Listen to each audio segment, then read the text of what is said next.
Namo Vishnupadaya Krishna Prasthaya Bhutale Srimate Bhakti Vedanta Swami Niti Namine.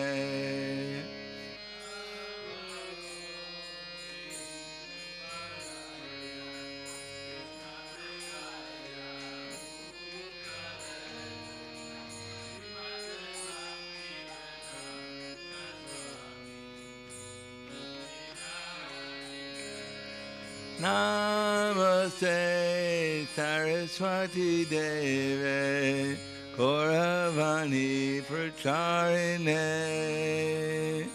Nirvisesa Shunyavadi Paskatya Desatarine.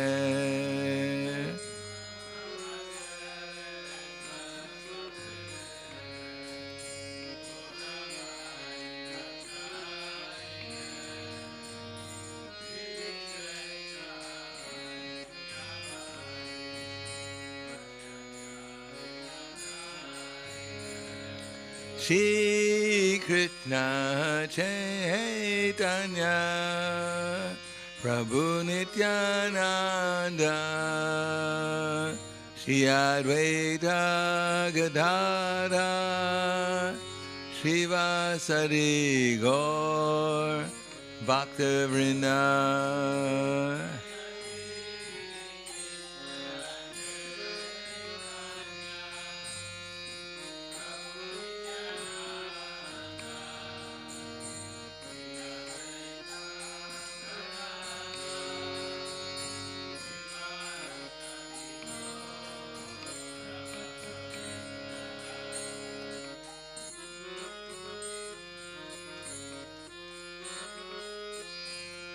Hare Krišna, Hare Krišna, Krišna Krišna, Hare Hare,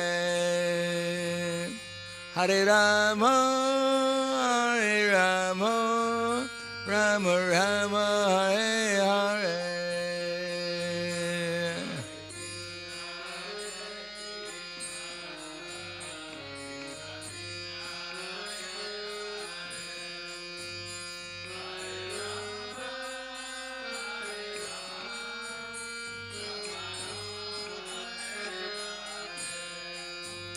Hare Krišna, Hare Krišna, Krišna Krišna, Hare Hare, Hare Rama, Hare Rama, Rama Rama, Hare Hare.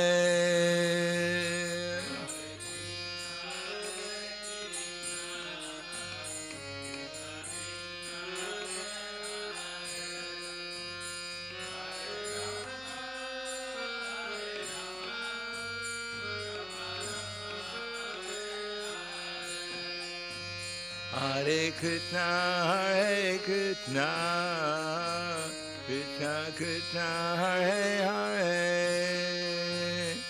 Hare Rama, Hare Rama, Rama Rama, Hare Hare.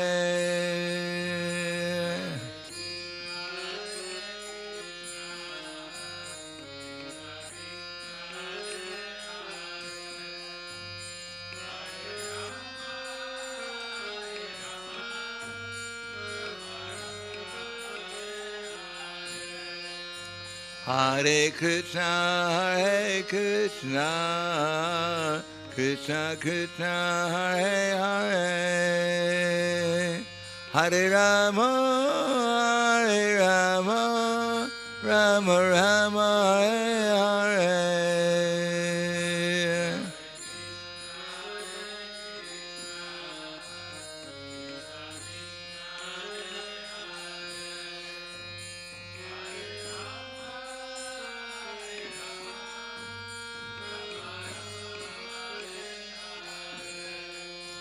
Hare Krišna, Hare Krišna, Krišna Krišna, Hare Hare, Hare Rama, Hare Rama, Rama Rama, Hare Hare.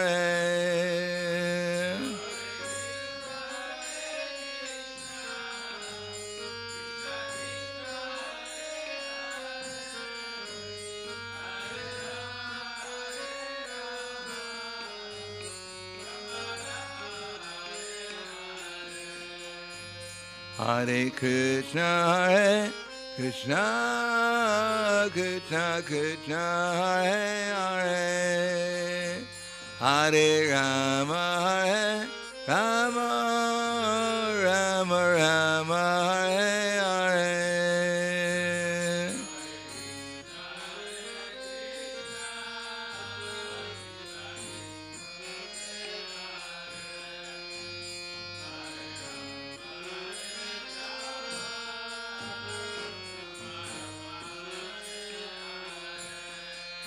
Hare Krishna, Hare Krishna, Krishna Krishna, Hare Hare, Hare Rama, Hare Rama, Rama Rama, Hare Hare.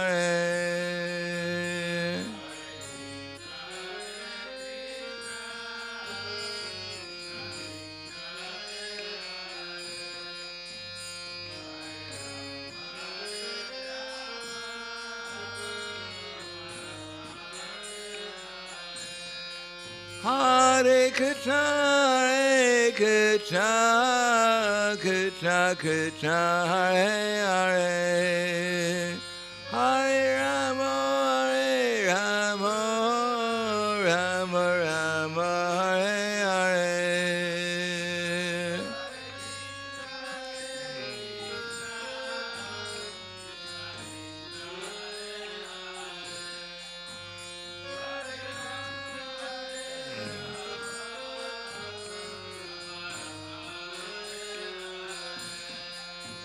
Hare Krishna, Hare Krishna, Krishna Krishna, Hare Hare, Hare Rama, Hare Rama, Rama Rama, Hare Hare.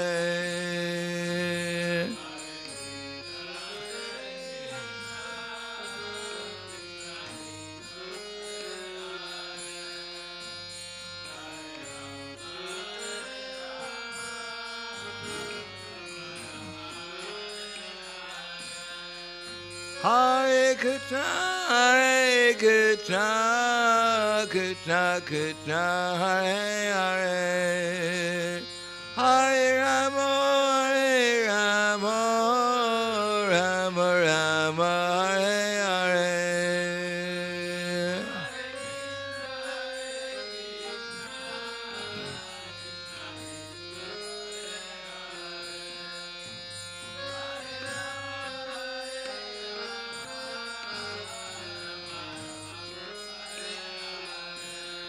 Hare Krishna, Hare Krishna, Krishna Krishna, Hare Hare, Hare Rama, Hare Rama, Rama Rama, Hare Hare.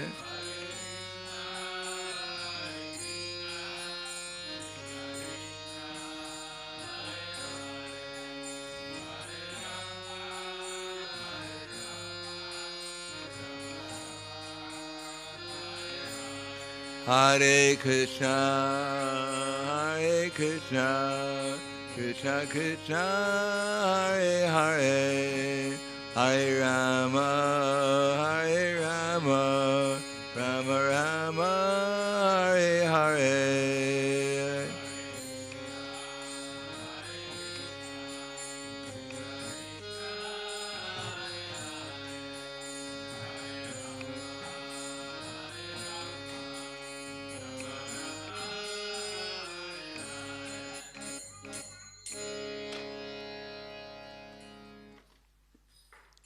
Jayam Vishnupad Paramhansa Brahmadakacharya Asadhara Sadushi Shiman.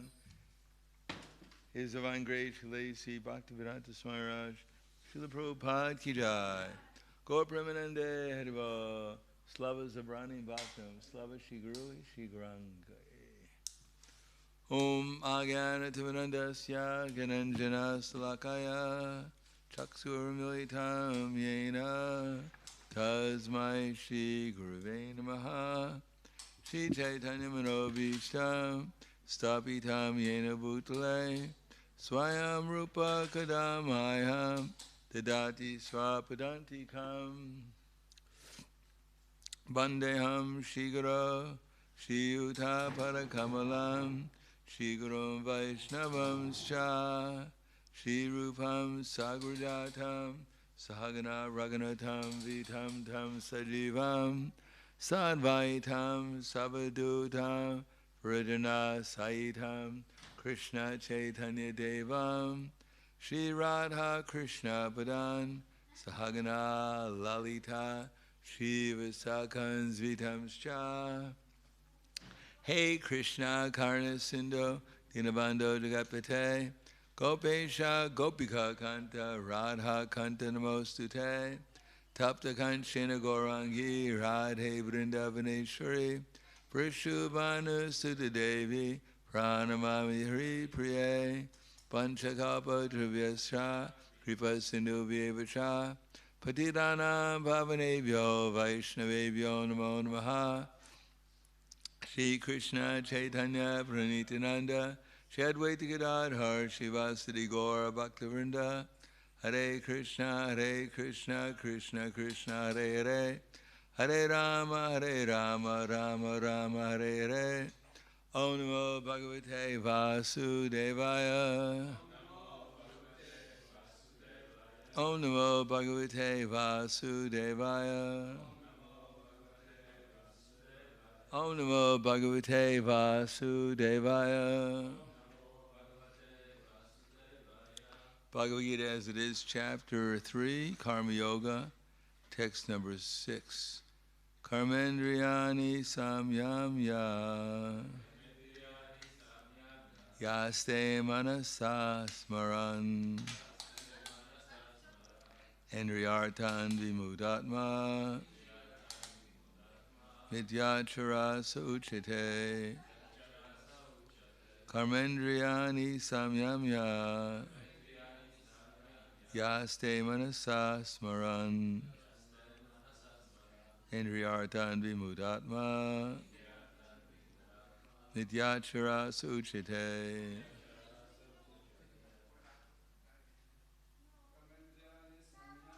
Karmendriyani samyamya Yaste manasa smaran Yartan vimudatma Vidyachara Suchite Samyamya Vedasa Smaran Indriyartan vimudatma Chite Samendriyani samyamya Vedasa Smaran Yatan Samudatma Hita Chochite.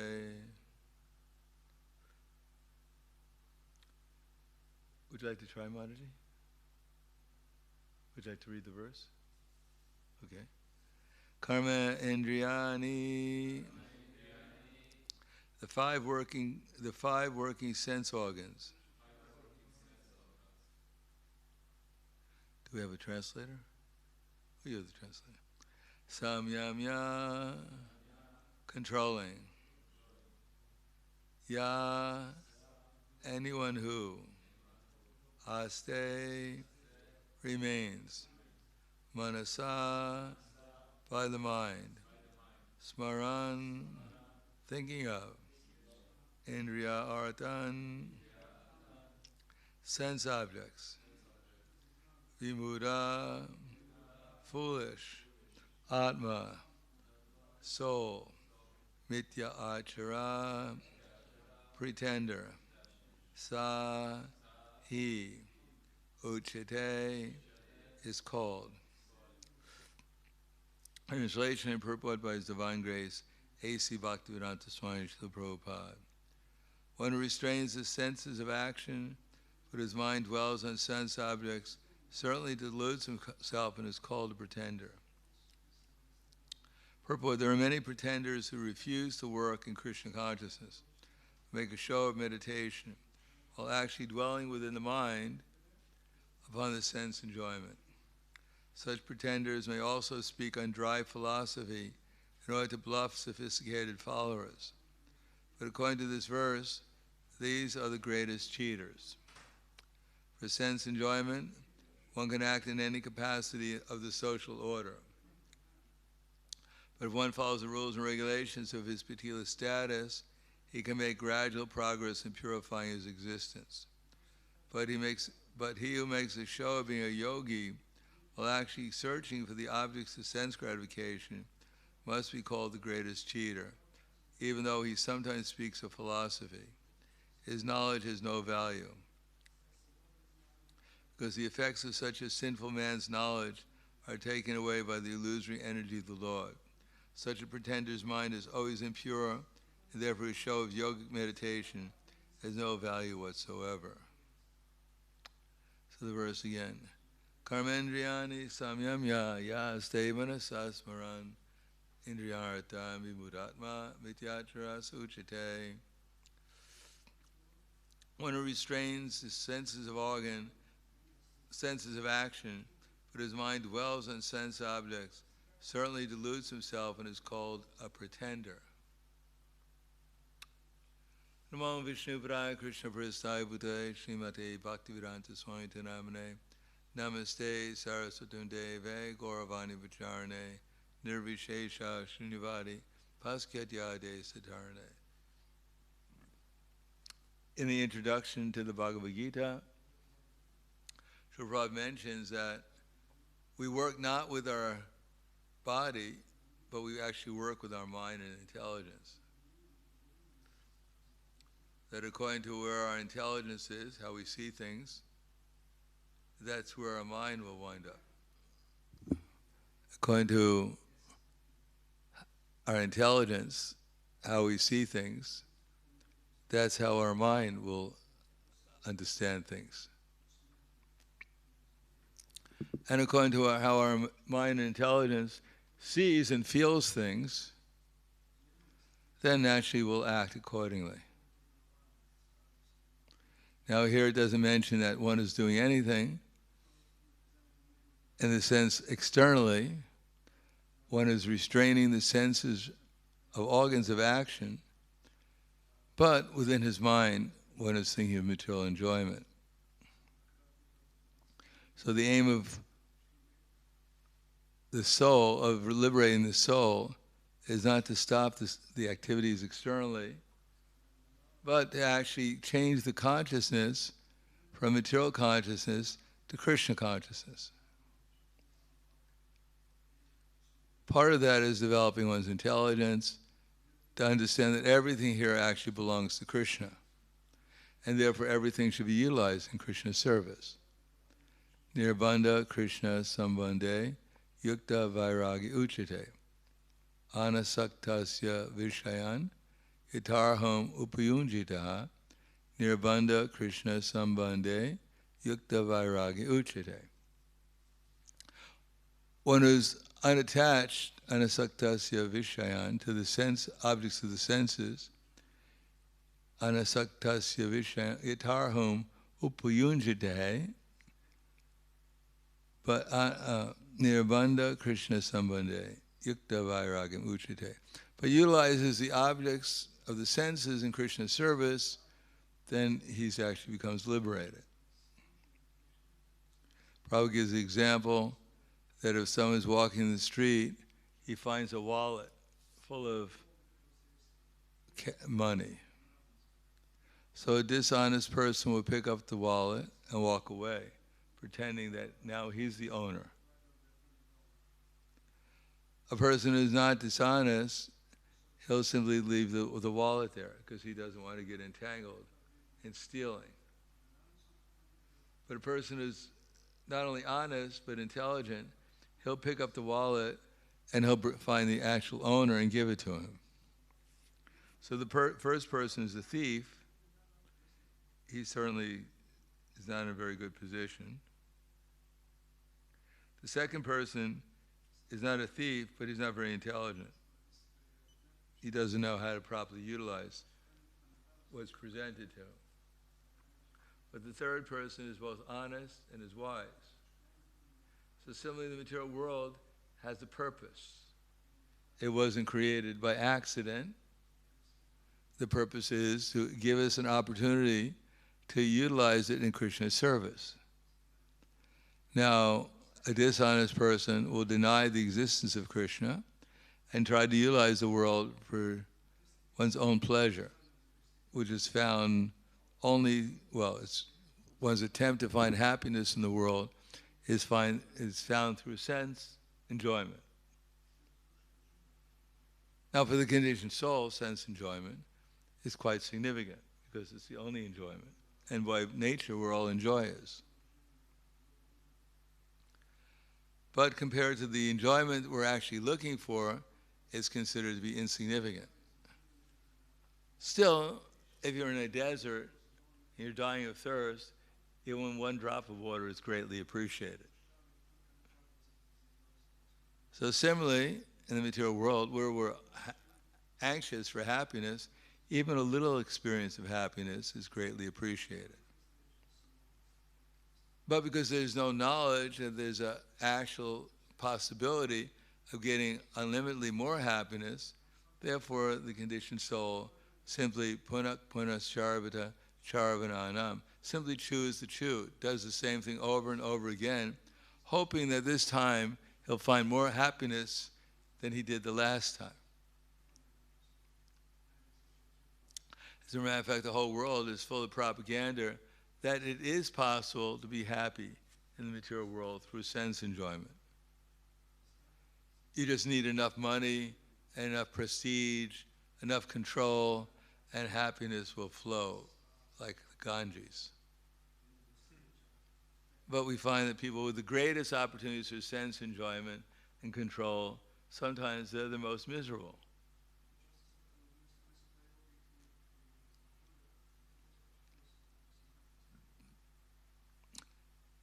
Therefore, at least in Krishna consciousness, one starts with the theory that the soul has a capacity to enjoy and to be happy.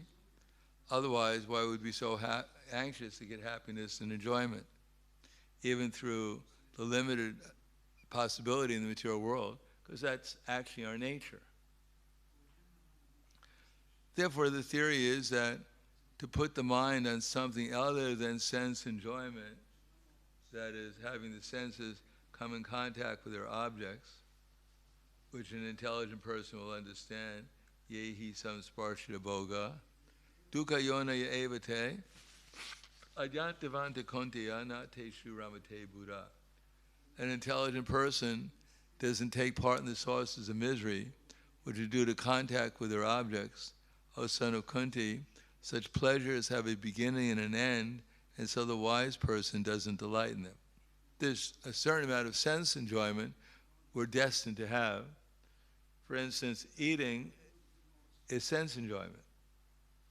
The senses, the tongue, the belly, they demand or they require a certain amount of sense enjoyment to keep the body healthy. But while eating, one should not think that this is the ultimate purpose of life. One should eat to live, not live to eat. But because people don't know, Dantevidu Swartikatim Hi Vishnu Darashaya Ye Bahir Artamanina, they don't know that the goal of life is to obtain Krishna. Therefore, they take things that are insignificant as very important. Even when Krishna comes, they think he's an insignificant person. Kamsa said, who is this boy Krishna? What is his worth? What is his value? So he lifted one pebble, Govardhan Hill. So he defeated one harmless water snake, Kaliya serpent. I should go out and inflict pains upon the residents of Vrindavan. Why should I fear this boy? I have strong wrestlers who will protect me. I have a big elephant named Kulya Valpita who will kill this boy. But the next moment he heard that this elephant had been killed. And then he had learned that the wrestlers in the wrestling arena had been killed. So he said, maybe I should go to the Vrindavan and inflict pains upon the residents there. But he said, "But I cannot go out because my heart is palpitating out of fear of this boy."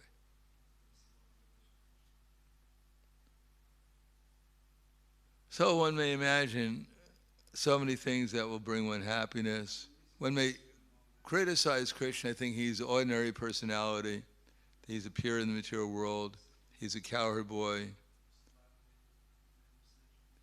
But some insignificant person who can produce some gold out of his hands, a little bit of tiny speck of gold, he becomes God. So someone who's insignificant becomes God, and the actual God becomes insignificant. So this is material existence. That's what that means.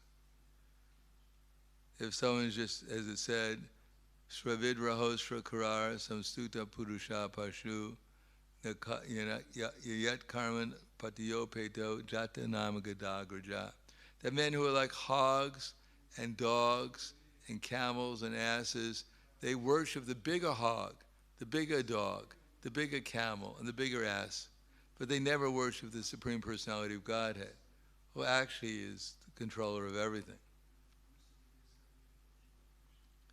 Therefore, one may make a show of being a great yogi by restraining the senses, but unless one appreciates how everything here belongs to Krishna and is actually meant for Krishna's service, Krishna didn't put it here just because he had nothing else to do. He presents us with opportunities to use in his service so we can make progress to do what? To put our mind and intelligence on him so that we become aware of him. The impersonalist is afraid of the material energy, so therefore they stop engaging in activities. But because they don't have a higher understanding what the goal of life is, therefore their uncontrolled minds meditates on material sense gratification.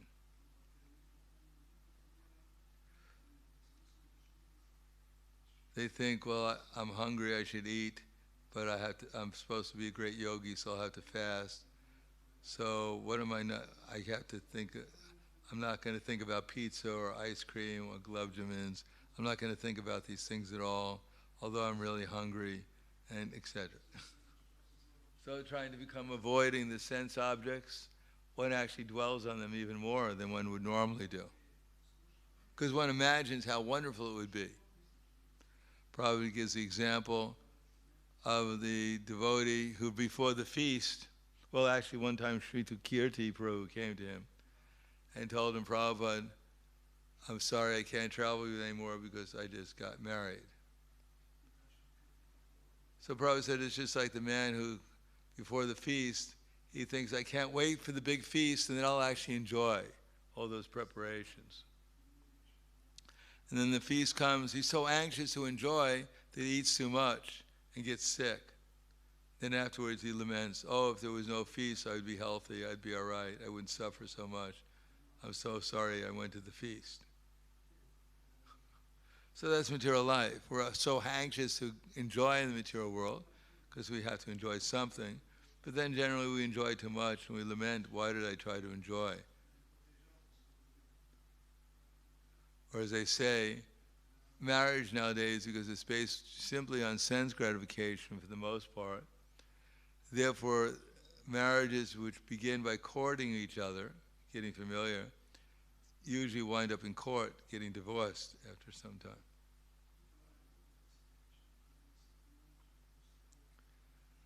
So one should engage in sense gratification, either eating, sleeping, mating, or defending, but one should do so in Krishna consciousness.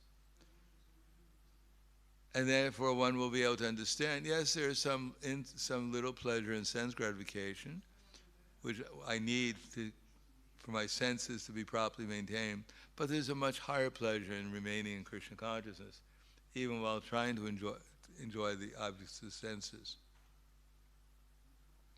And if one does not do that, then even one gives up activity, then one will be forced to think of sense gratification, because giving up activity, there's no positive pleasure in it. And therefore one will think about the possibilities in the future of how we can enjoy the senses, or subtle sense gratification is there also.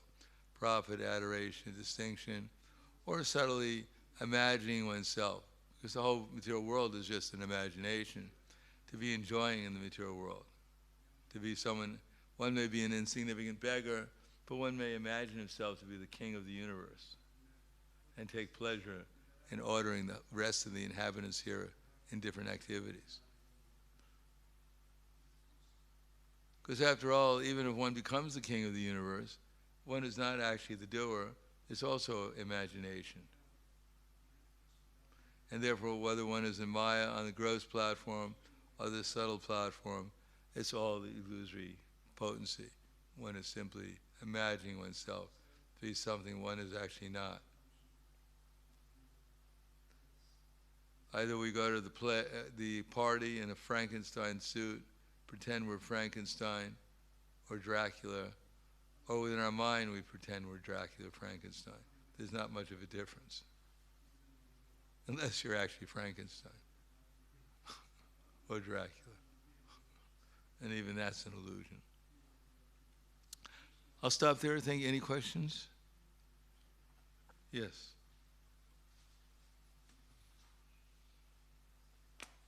Hare Krishna. Here, Lord Krishna talks about the pretender, and I was thinking if we are somehow attracted to some sort of sense gratification, but we don't go in that direction because we have some intelligence maybe, or we know it's not good for us, and we try to engage in Krishna consciousness, does this still count as being a pretender? Or what's that? If we know we are attracted to some sense gratification, but we use our intelligence that it's maybe not good for us, then are we still a pretender? Or well, if we try to put our consciousness upon Krishna or not. It depends, if we give up the object thinking and then we think how great I am, I'm so renounced. That's not a very healthy state of consciousness. We should instead become conscious of Krishna, so the material nature does not attract us, or we utilize the material energy just in Krishna's service. Instead of thinking about how can we have a material relationship with someone like some lady on the street, we should try to sell them a book, engage them in Krishna service as an instrument for Krishna to help that soul within the body make spiritual advancement. So the same activity will be there, but the state of consciousness is what decides whether it's material or spiritual. We don't renounce activities, nor do we try and enjoy material activities. We try to engage in activities for Krishna's pleasure. That's called Krishna consciousness. Anything else? Hvala Grantaraj Srimad Bhagavad Gita ki jai, Srila Prabhupada ki jai, Gaur Premanande.